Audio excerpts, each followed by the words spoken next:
it into something which is intelligent, and then wireless components that help to move around that information. And again, you can see our technology, anything between cars, mobile phones, medical application, consumer applications, imaging.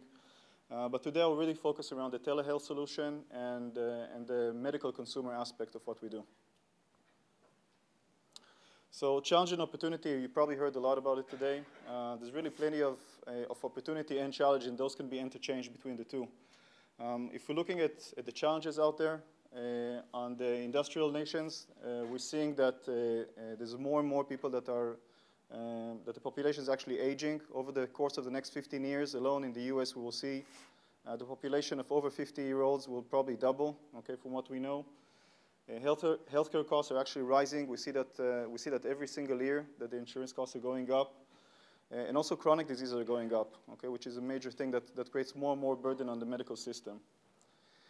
On the other part, if we're looking at the developing nations, there's plenty of opportunity there. We have people in rural areas that are not getting the medical care that they could or should be getting, that we could deliver to them. Which brings me to the opportunity. And this is really about bringing that technology into making hospital without walls happen. So here, really, what we see is that there's plenty of technologies that's got developed over the last few years in the consumer aspects, and what we're looking for is actually enabling and taking that technology from the consumer space all the way to the medical space and merging them together. On the consumer side, some of the key developments that happen that can make things easier and more fun and more intuitive for people to use is the development of portable. There's quite a revolution happening on the smartphone side, okay, making all the complexity of all the different applications easier for people to use. There's the development of the cloud, which means that information can now get stored over the internet. It can be analyzed. It can be disseminated to different people. There's wireless. Okay, wireless is a key enabler in making things easier for people to connect information without wires, to deploy things in a scalable and economic way. And of course, natural user interface. If we take a look at the iPhone, for example, that made it very easy now. People, my 3-year-old now knows how to operate that device, right? It's very easy to use. And another aspect is location awareness. GPS used to be a very expensive technology. It's not a very expensive technology anymore. And what we're doing now, again, through enabling those in our semiconductor components, we're making it available everywhere. And we can bring that aspect of location into devices.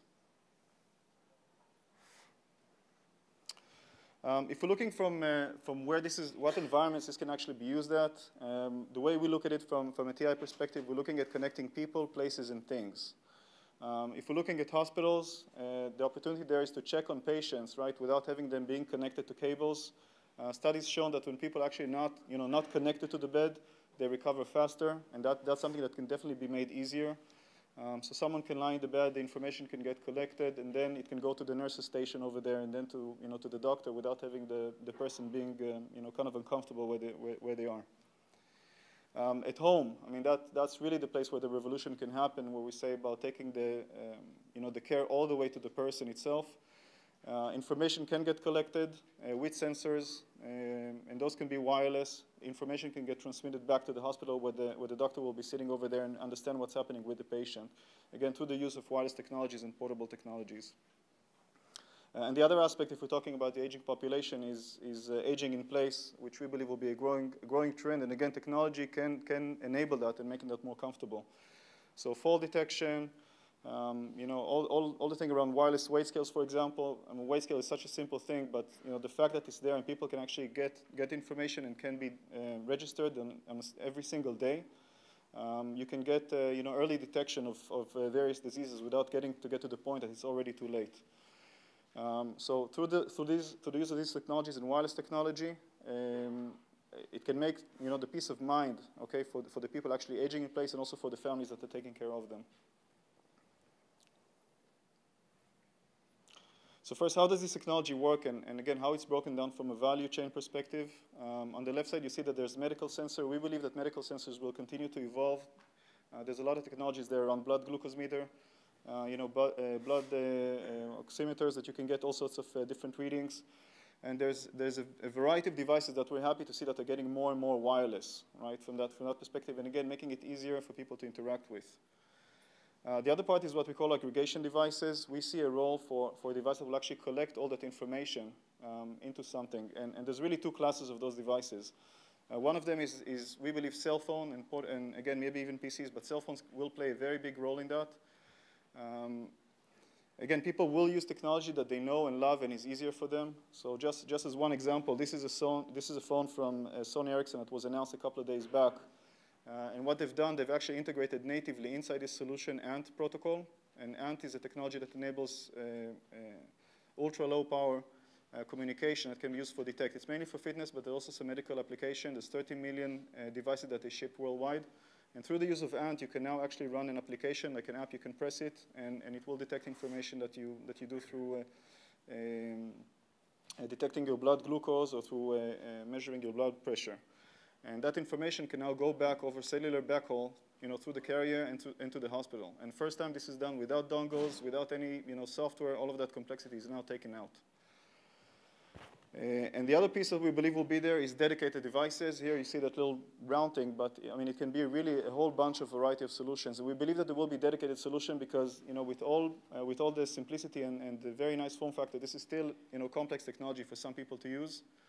So we do believe that, hospitals and other agencies will probably create, some solutions that will be dedicated, maybe with a single button or a couple of buttons that people will be using for a variety of application. Again, the back end of this will be either Wi-Fi or cellular, transmitting information back into the cloud. And then at the end of it, again, there has to be a person, right? The caregiver. It's either the hospital, a doctor, or the family that will be looking and monitoring over the status of the person, taking those measurements on a daily basis. And again, our partner, just to be clear, we are actually the ones that are developing the components that go into the solution. For example, this tiny thing here is a chip that we sampled close to a year ago that has Wi-Fi, GPS, Bluetooth, and FM, and goes into smartphones today. And again, the smaller we make it, we're helping making it more economical, more seamless into those devices. And again, the more we're making it economical, it's easier to deploy, easier to subsidize, easier to scale. And speaking about the two devices, again, the medical sensors and aggregation devices, in that category, the medical sensors are actually very different. What we're looking for here and what our customers are looking for here is relatively low-cost solution, very long battery life. No one wants to replace the battery in these things. They need to go on for years and years. So typically, there'll be a microcontroller, some sort of an analog solution that will sense what's going on the body, and some sort of an RF technology to be able to transmit that information back. Cell phone and aggregation devices is a very different animal. Those will have higher-end processors that can do video conferencing, all sorts of gesture recognitions, and again, analog and RF. And what I also show here is, across all of this, one of the complexities that we have technologically is just the ability to collect that information and transmit it all the way back. It sounds easy, but it's not. You collect information in a certain way, but how do you structure the data that it will go all the way to the internet and actually there will be an application that can process that? This is where the importance of standard bodies come in. One body that we're very active in is Continuo Alliance. That group is responsible, actually, of standardizing the way that those devices will interact and transfer information from one point to the next. And it's a very, very important piece in creating that ecosystem because everything that we've seen up until now was kind of people creating specific devices for trials. But once you want to scale something on a large scale, it's got to be something that's standard. So really, what's the semiconductor value proposition? What are we doing about it, and what's our part? So on the analog side, analog, again, it's all about sampling. It's translating real life into something which is digital.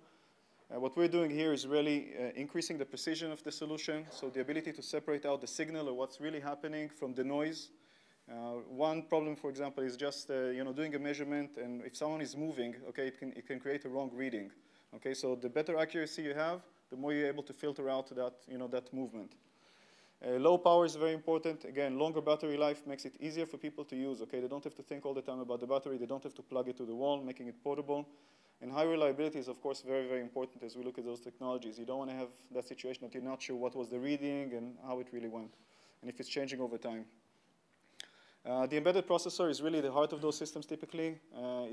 This piece is responsible for the analysis, right? It's taking the digital signal and it's changing it from just a signal into something that's meaningful for us. Is there a problem? Is there an issue? What are we actually seeing? And here what we're doing is we're increasing over time the processing power, so there's more and more that can be done. There's more detection, there's more filtering, there's more thought coming into those solutions. Again, lower power, making